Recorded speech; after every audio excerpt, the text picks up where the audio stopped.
আমি ইংলিশে কিছু ভুল বাক্য বলবো এবং পরবর্তীতে এই ভুল বাক্য কেন ভুল হলো এবং কি করলে বাক্যগুলো শুদ্ধ হবে সেটাও বলে দেব।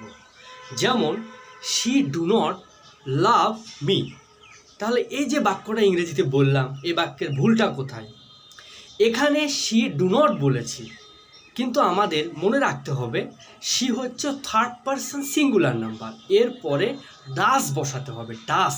তাহলে আমরা যদি ডাস ব্যবহার করে বাক্যটা করি তাহলে কেমন হয় দেখো তো। She does not love me, সে আমাকে ভালোবাসে না। This is right sentence.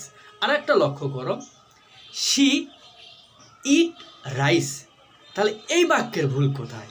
আবার ভুল ভার্বের জায়গায়, কারণ শির পরে আমরা ইট ব্যবহার করেছি। ইট ব্যবহার করা যাবে না, কারণ শি হচ্ছে থার্ড পারসন সিঙ্গুলার নাম্বার। শির পরে আমাদের ব্যবহার করতে হবে ইটের সঙ্গে এস। তাহলে বাক্যটা কি দাঁড়াবে? She eats rice. এই বাক্যটা একটা প্রেজেন্ট ইনডিফিনিট টেন্স।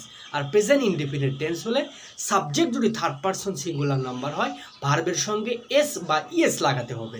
তাহলে she eats rice, this is a right sentence. Thank you very much.